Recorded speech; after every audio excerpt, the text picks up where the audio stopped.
São Tomé. 25 de outubro de 2014, no Arquivo Histórico. Venha despertar os 5 sentidos com o futuro no presente. Inscreva-se em www.tedxsãotomé.com.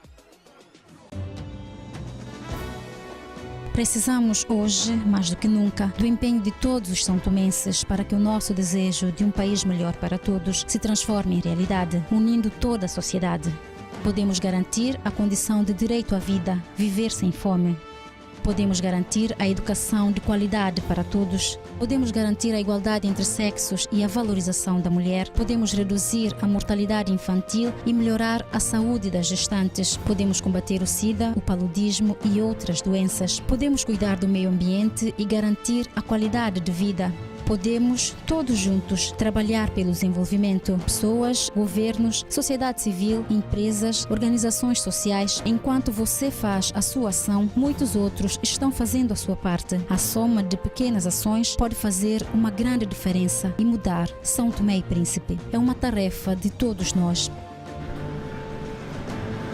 Se você mudar, tudo muda à sua volta. Se você mudar, tudo muda à tua volta.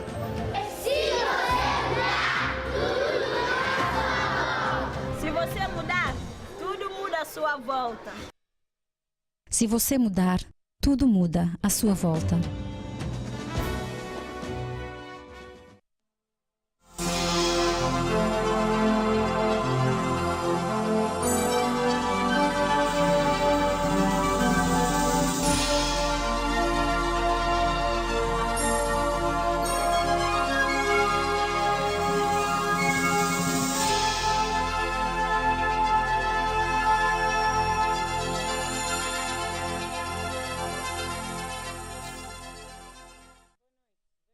Dos OSTP em linha. O Supremo Tribunal de Justiça e Constitucional confirmou hoje a vitória do partido ADI nas eleições autárquicas regional e legislativas de 12 de outubro, com 33 deputados. Os resultados definitivos foram divulgados na tarde desta quinta-feira. Temos o ADI vencedor das eleições com 33 mandatos, seguido o MLSTP-PSD com 16 mandatos. Entre na terceira posição, o PCD, que obteve 5 mandatos. E na quarta posição, temos o UDD, que obteve 1 mandato. Acompanha de seguida os resultados oficiais das eleições de 12 de outubro. O líder do Partido da Ação Democrática Independente ADI, Patrício Taboada, depois dos resultados definitivos das eleições de 12 de outubro, garantiu que o partido assumirá as suas responsabilidades. Eu volto a reafirmar a posição do ADI. O ADI assumirá plenamente as suas responsabilidades num diálogo construtivo com todos os atores políticos, no respeito pela oposição, na busca de consensos quando foram necessários, sempre para o bem do povo santomense, mas que todos entendam que o povo deu um sinal claro para a mudança do poder, mudança de hábitos, e nós entendemos esse sinal e iremos, de facto, corresponder à vontade popular. Eu apelo a todas as pessoas para a mobilização, a vigilância, o trabalho em prol da única coisa que vale a pena, o bem-estar dos santomenses. O líder do ADI falou sobre algumas ações ainda feitas pelo governo de missionário. Quanto ao atual governo, eu penso que do ponto de vista ético, também desde o dia 12 de outubro, está claro que, pelo menos, os partidos que sustentam o atual governo perderam e que vai haver um novo governo que não será, pelo menos, dessa cor política. Eu acho bastante curial que ainda hoje esteja-se a fazer promoções, por exemplo, nas Forças Armadas e nas Forças de Segurança. Uns são promovidos, outros não são promovidos, sem enquadramento orçamental, sabendo que o país não tem orçamento e que nós, a partir de janeiro, vamos ter que viver na base do 10º. Não acho que isso seja algo de urgente, inadiável, indispensável para o funcionamento corrente do Estado. Hoje ainda houve tentativa de se pagar a verba do empreendedorismo jovem a uma lista de jovens. Quer dizer, não penso que seja hoje indispensável, inadiável esta questão, não é? E várias outros pagamentos, etc, etc. Nós pensamos que os responsáveis da administração, diretores, etc, têm estado sob muita pressão, e nós pensamos que não é por aí que nós devemos agir. É simplesmente isso, daí que, se de facto esses hábitos continuam, nós temos que, o mais rapidamente possível, termos um novo governo e depois analisar esses atos que foram cometidos num período que nós consideramos. A conferência de imprensa do líder do ADI também poderá ser acompanhada na íntegra depois do STP em linha. Na Faculdade de Direito em Lisboa foi realizada uma conferência sobre o futuro do país pela Associação dos Estudantes da Ilha do Príncipe, no âmbito das eleições de 12 de outubro. Divulgado o resultado provisório das últimas eleições realizadas no arquipélago são-tomense, que deram vitória ao ADI com maioria absoluta, a Associação dos Estudantes da Ilha do Príncipe, em Portugal, organizou na Faculdade de Direito de Lisboa uma conferência sobre o futuro do país. São-tomenses estão preocupados com o melhor do país. O melhor do país, nós temos que ter uma estabilidade governamental e nós devemos saber até que ponto essa estabilidade governamental se encontra. Se é desta vez que nós vamos ter um governo daqui a 4 anos e próxima eleição, ou se vamos ter outra vez uma instabilidade governamental que pode derrubar o governo. São todas essas preocupações, e não só a nível governamental, mas a nível também da forma que o governo, o país em si, possa encarar economicamente quais são os planos para a economia, quais são os planos para o turismo, essa vertente que nós estamos e organizamos esse evento, de forma a debater essas ideias. Para esta conferência, a organização escolheu para o debate 3 abordagens. A primeira, relacionada com o direito jurídico constitucional, foi apresentada pelo principal responsável na elaboração da Constituição de São Tomé e Príncipe, o professor Dr. Jorge Miranda. Estes resultados traduzem uma vontade do povo de São Tomé e Príncipe no sentido da governabilidade, de se pôr fim a momentos de instabilidade em que nenhum partido tinha maioria absoluta, em que havia crises parlamentares e extraparlamentares, uma vontade de governabilidade, mas também é necessário que haja um funcionamento regular das instituições, de maneira a dar-se, no sentido, de resto prevista na Constituição, de um funcionamento equilibrado entre os poderes do Governo, os poderes do Parlamento e os poderes do Presidente da República. São Tomé e Príncipe tem um sistema de governo semipresidencial, e num sistema de governo semipresidencial há uma divisão de poder entre estes três órgãos de soberania. Há toda a vantagem em que eles funcionem em consonância, em que evitem conflitos, em que ultrapassem questões antigas, em que trabalhem em conjunto para o bem do povo de São Tomé e Príncipe. A abordagem política aos resultados destas eleições foi feita pelo analista político e comentador da RDP África, o jurista Abílio Neto. Um sinal tão forte como esse, se os políticos não recebem e se não agarram essa possibilidade, sobretudo se não agarram essa responsabilidade, como é óbvio, pode ser a machadada final nas esperanças e nas expectativas de São Tomé. Esperanças e expectativas que, do meu ponto de vista, são elemento subjetivo destes resultados, não é? Porque os resultados não são só, objetivamente, o resultado que dá para pensar em estabilidade político-governativa, que toda a gente quer, e sempre quis, suponho eu, toda a gente séria São Tomé se quer, e até os parceiros internacionais também querem, mas a questão das expectativas e da esperança. Esses resultados têm uma componente de esperança e expectativa absolutamente fora do normal. É só olhar para a percentagem de deputados que é dada à ADI, 60% do Parlamento. Isto quer mesmo dizer que as pessoas estão a depositar nas mãos daquele partido e nas mãos das suas lideranças, sobretudo da sua grande liderança, que é a liderança de Patrício Trovada, a responsabilidade de fazer melhor do que foi feito até agora no país, no pós-independência. O último painel relacionado com aspectos económicos e sociais foi apresentado pelo economista Alcídio Montoya. Portanto, não é um quadro fácil.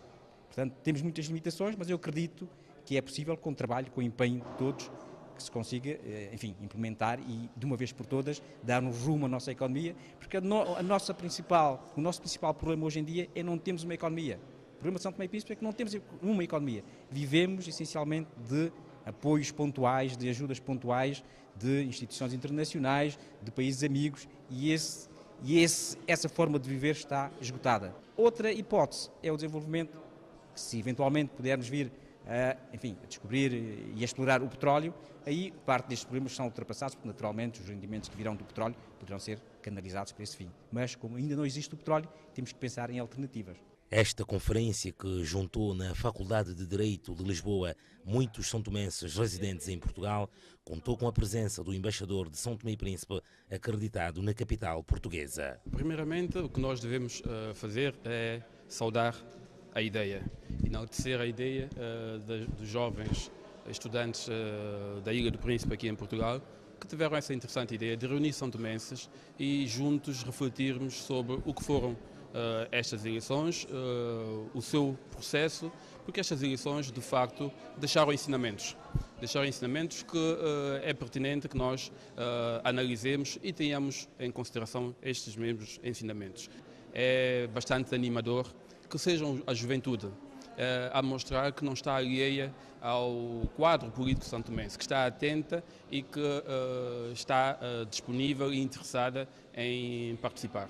A moderação desta conferência-debate esteve a cargo do presidente do Núcleo de Estudantes Africanos da Faculdade de Direito de Lisboa. A conclusão a que chegamos é que, após esse período eleitoral, o que o país deve fazer, portanto, qual é o caminho a seguir para o desenvolvimento do país. E, na minha opinião, enquanto moderador, penso que o público também que interagiu bem, o público acabou por perceber os caminhos que devemos seguir e desse ponto de vista, desse triângulo de divisões, digamos assim, ficou muito claro qual será o melhor caminho a seguir. Desta conferência, conclui-se que a maioria absoluta permite melhores condições para governar, mas é necessário que a oposição tenha também o seu lugar na vida política ativa do país. Está aberta a inscrição para a candidatura da Bolsa de Estudos Mandela Washington Fellowship, um programa de bolsa criada pelo presidente dos Estados Unidos da América, Barack Obama, para formar jovens líderes africanos. Conheça agora a turma dos primeiros bolseiros que vieram dos Estados Unidos da América. Mandela Washington Fellowship é um programa de bolsa de Estados Unidos criada pelo presidente Obama, destinada a jovens líderes africanos. Fundado em 2010, mas foi só no ano de 2013 que o programa chegou para jovens são-tomenses. Neste ano, 20 candidatos se inscreveram para a bolsa, dos quais apenas 2 foram selecionados. Bilma Mandinga, formada em Direito com especialização em Ciências Políticas, ficou 4 meses na cidade de Washington e fez Administração Pública. A ex-bolseira falou sobre a sua experiência. Bom, a minha experiência foi boa, porque eu tive a oportunidade de estudar na Our University, que é uma histórica universidade africana, para público afro-americano. Então, eu costumo dizer aos meus professores, quando eu estive lá, que eu nunca me senti tão africana como nos Estados Unidos, como no Our University. Porque foi um programa para administração pública, para jovens líderes africanos, mas um programa em que eles nos ensinavam como ser melhores serventes, como servir melhor a comunidade enquanto gestores públicos. Então, estudamos administração, liderança, estudamos o que é isso de negócios, fizemos trabalho comunitário, fizemos voluntariado. Depois é um programa que era de segunda a domingo, em que, além do curso, participamos em vários eventos, porque o americano diz que networking é importante. Então tínhamos uma rede imensa de contatos que fizemos, no sentido de termos alguém que realmente nos guie, que nos mostre como ter sucesso na vida. Então foi fantástico. Edulaine Neto possui um mestrado em arquitetura sustentável. Trabalha por conta própria e, ao ser selecionado, estudou negócios e empreendedorismo por 2 meses em Dartmouth College e também partilhou a sua experiência. O programa para mim foi de certa forma tão importante que hoje eu posso dizer que o programa mudou a minha maneira de pensar. Até mesmo a maneira como eu concebo o projeto hoje em dia já é um pouco diferente de antigamente, antes de participar no programa. Por terem tido experiências tão boas e marcantes, fez com que esses 2 jovens são-tomenses, juntamente com o secretário-geral de Relações Públicas da Embaixada dos Estados Unidos da América em Libreville, Gabão, decidissem organizar um workshop para divulgar o programa e partilhar com outros jovens as suas experiências. A Embaixada dos Estados Unidos, com sede em Libreville, decidiu criar um workshop porque é uma forma de sensibilizar os jovens santomenses a poderem participar neste programa. O programa no ano passado só teve 20 participantes, porque acho que não foi muito divulgado. Eu acredito que tem muita gente aqui com vontade de fazer diferença, que realmente não sabem neste programa. É uma oportunidade de convidá-los a vir, ouvir as nossas experiências e realmente dizer o quão importante e o impacto deste programa na tua vida pessoal. O objetivo desta bolsa de estudos é de dar oportunidades para os jovens talentos, a oportunidade de aprenderem algo para que possam desenvolver os seus conhecimentos e no futuro pôr esses conhecimentos em prática nos seus respectivos países.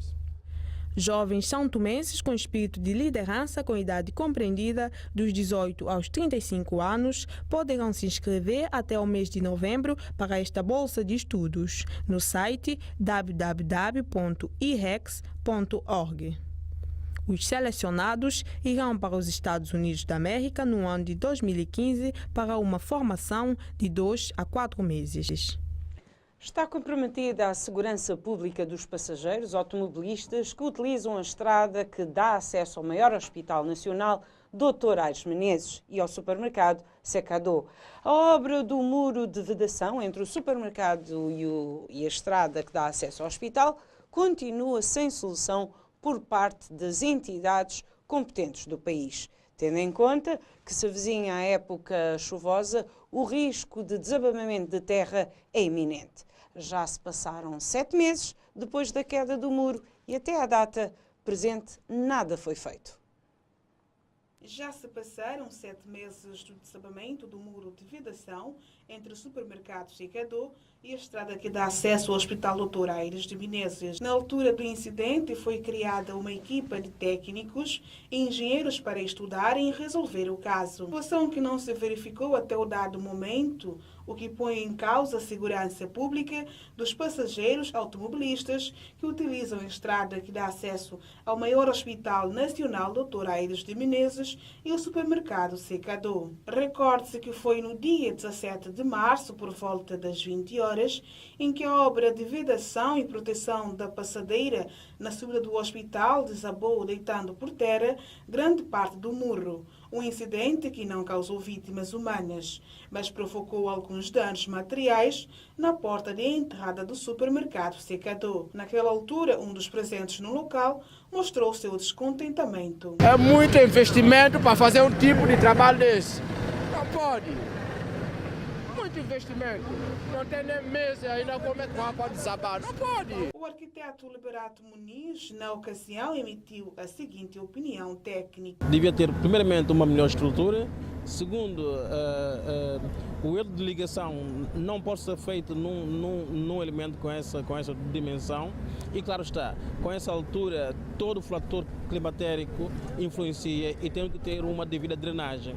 E pelo que se vê por detrás daquilo que existe, a drenagem não existe. Existe um excesso de barros de argila que não ajuda de maneira nenhuma a drenagem que devia ser feita. Mas, qualquer das formas, eu acho que é um trabalho que deve-se responsabilizar sobremaneira a equipa de fiscalização e a equipa também que executou, porque acho que essa execução devia basear-se num projeto devidamente feito e com contrafortes suficientes para suportar uma parede desta dimensão. Na altura do acontecimento, Andelive procurou os responsáveis das obras públicas e da empresa executora da obra, mas nenhuma das partes quis prestar declarações à imprensa. No entanto, soube-se que foi criada uma equipa de técnicos e engenheiros para estudar o caso e resolver o incidente, mas infelizmente o que se pôde constatar é que no dia 23 de abril, outra parte do muro desmoronou e não causou vítimas e nem grandes danos.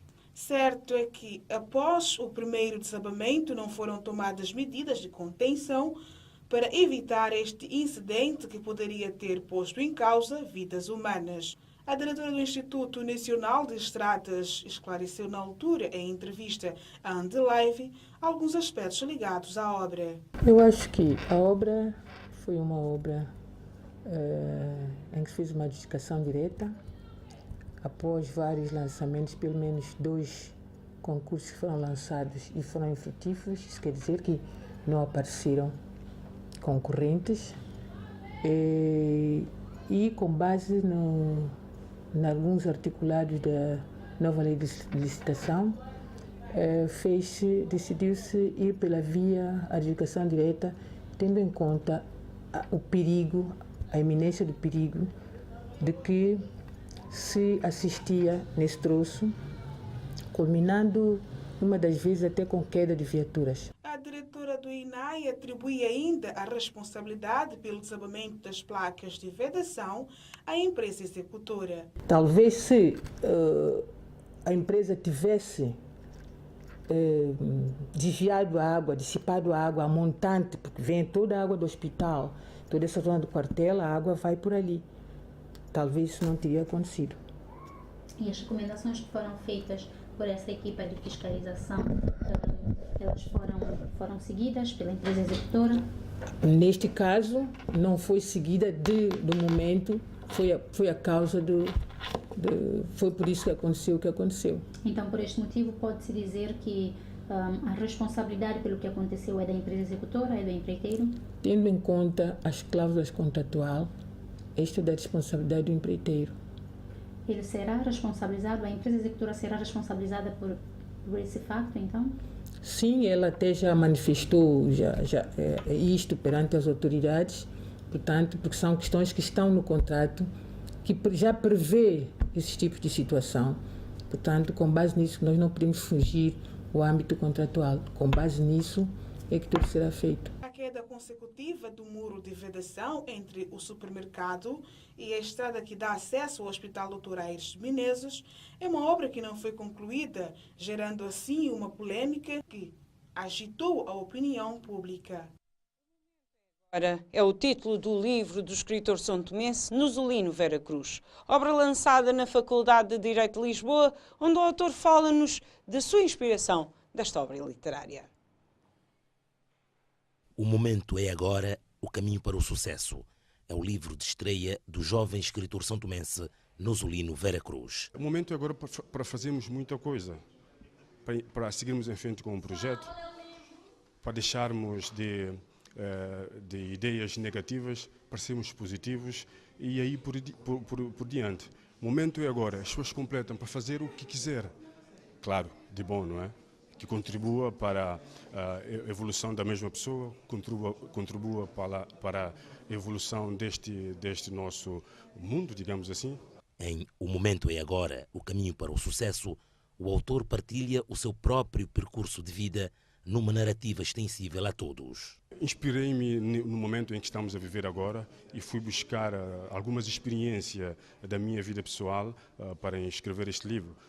Como o próprio livro diz, o momento é agora, o caminho para o sucesso. É um caminho onde as pessoas poderão encontrar lições, orientações, conselhos, onde poderão fazer a sua própria caminhada com mais bagagem, digamos assim, com mais inspiração, no sentido de dar volta à situação que estamos a viver agora e triunfar. Nesta obra literária, o leitor é convidado a iniciar uma viagem aos recantos mais profundos do seu ser para melhorar a sua vida. O livro retrata um momento universal.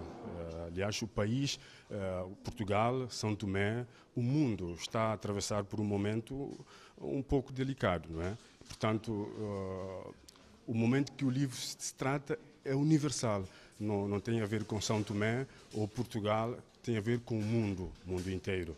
O livro O Momento é Agora, o Caminho para o Sucesso, de Nuzulino Veracruz, foi lançado recentemente na Faculdade de Direito de Lisboa. E o momento agora de colocarmos ponto final ao STP em linha, mas por favor continue connosco, não perca a seguir na íntegra os resultados oficiais das eleições de 12 de outubro e as declarações do líder do ADI, Patrício Trovoada. Boa noite. Sendo assim, da lei